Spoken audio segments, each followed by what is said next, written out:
Hello दोस्तों, नमस्कार। मैं टीजे सर और आज मैं लेकर आया हूँ आज एक सेंट्रल एम्प्लॉय न्यूज। तो चलिए जानते हैं हम लोग। ये IBACAO का एग्जाम का डिटेल आया है। तो IBACAO का फुल फॉर्म होता है इंटेलिजेंस ब्यूरो और ACIO का होता है असिस्टेंट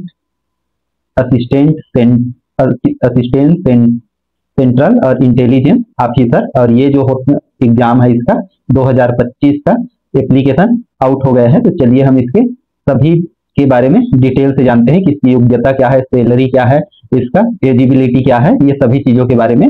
तो यदि आप साइंस ग्रुप से हैं तो ये एग्जाम आपके लिए और भी बेहतर हो सकता है। तो चलिए हम लोग जानते हैं क्या इसकी क्वालिफिकेशन है और सभी चीजें आगे और क्या है। तो देखते हैं इसका देखिए IBACAO का रिक्रूटमेंट है। ये जो नंबर ऑफ वैकेंसी है, ये टोटल वैकेंसी है 3717 पोस्ट। और इसका एप्लीकेशन की बात करें तो ये है 19 जुलाई से 10 अगस्त तक, लगभग 25 दिन। और एज की बात करें तो एज है 18 से 27 वर्ष।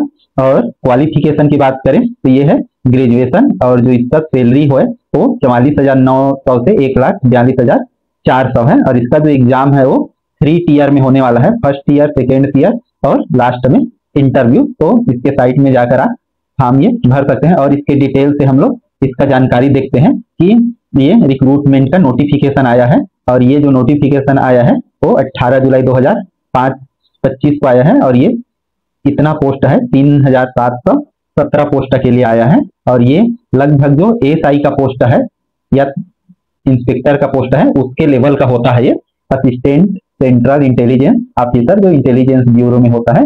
और ये होम मिनिस्ट्री के अंतर्गत आता है। और इसका जो एग्जाम कंडक्ट करेगा वो जो है वो जो भारत का गृह मंत्रालय है वो करता है। तो उसके अंतर्गत ये आते हैं। तो ये चीज आपको ध्यान रखना है। और वही इसका पेपर भी कंडक्ट करेगा। ये नोटिफिकेशन, उसके डेट के बारे में तो सारी चीज है।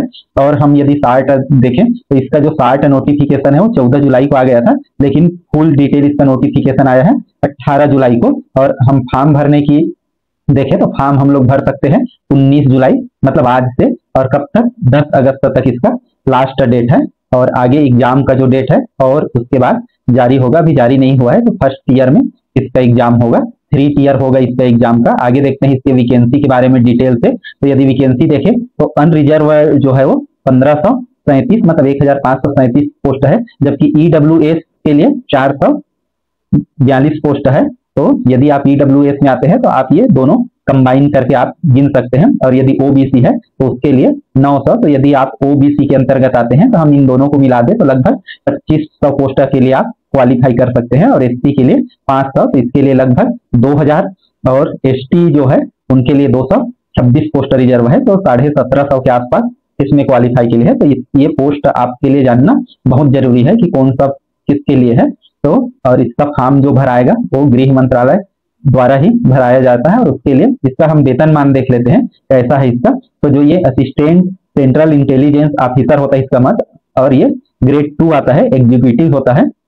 और इसका जो लेवल है वो 7 लेवल में आता है, 7th के में। और इसका जो मूल वेतन होता है वो 44,900 से 1,42,400 होगा। जो लगभग जैसे इसमें वेतन में वही होता है, जितना आपका मूल वेतन होता है उतना ही लगभग और जुड़ जाता है। मतलब यदि 44,000 है तो समथिंग इसमें 35,000, तो टोटल मिला के लगभग वेतन इसका बनेगा 80,000 के आसपास। और यदि कट वट के बोले तो 75,000 के आसपास हाथ में आएगा, मतलब 70,000 मिनिमम इसका वेतन होगा। मतलब एक अच्छा खासा थानेदार या जो इंस्पेक्टर होता है हमारे स्टेट गवर्नमेंट में उसके बराबर होगा। तो ये बहुत अच्छा पोस्ट है।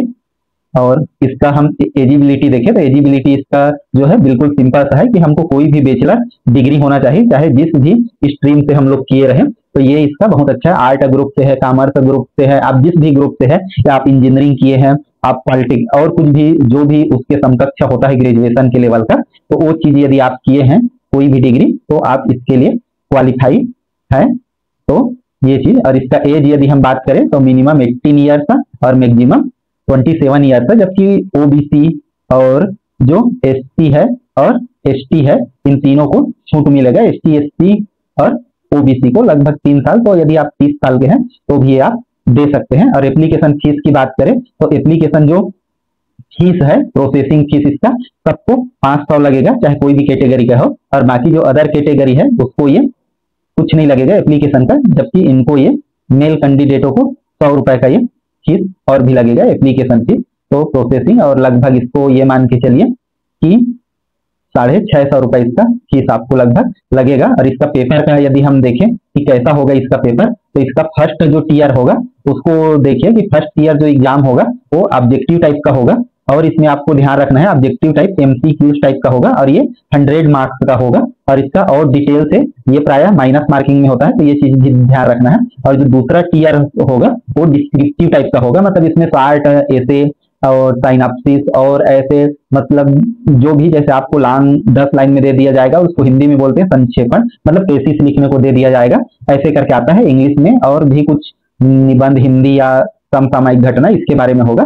और यहाँ से ये दोनों का नंबर जोड़ने के बाद और फिर आप इंटरव्यू देंगे जो 100 नंबर का रहेगा, तो टोटल मिला के 250 नंबर में फिर आपका मेरिट बनेगा। और इसका कुछ क्राइटेरिया होगा, अभी उसमें डिटेल से और आप देखेंगे तब पता चलेगा कि जैसे 100 में से है तो कितने लोगों को डिस्क्रिप्टिव टाइप पेपर के लिए लेना है। जैसे PFC में 15 गुना है तो ये अपना भी 5 गुना 7 गुना डिसाइड करेगा, उतने लोगों को फिर आगे के लिए लेगा। तो इस प्रकार से ये पेपर आया है जो बहुत ही महत्वपूर्ण है, और आप इसका और डिटेल से जानकारी पता करके आप इस एग्जाम में शामिल हो सकते हैं जो होम मिनिस्ट्री ऑफ इंडिया द्वारा ऑर्गेनाइज होगा। तो बहुत अच्छा मौका है, तैयारी शुरू कर दीजिए और फॉर्म भी भर सकते हैं यदि आप ग्रेजुएशन है तो।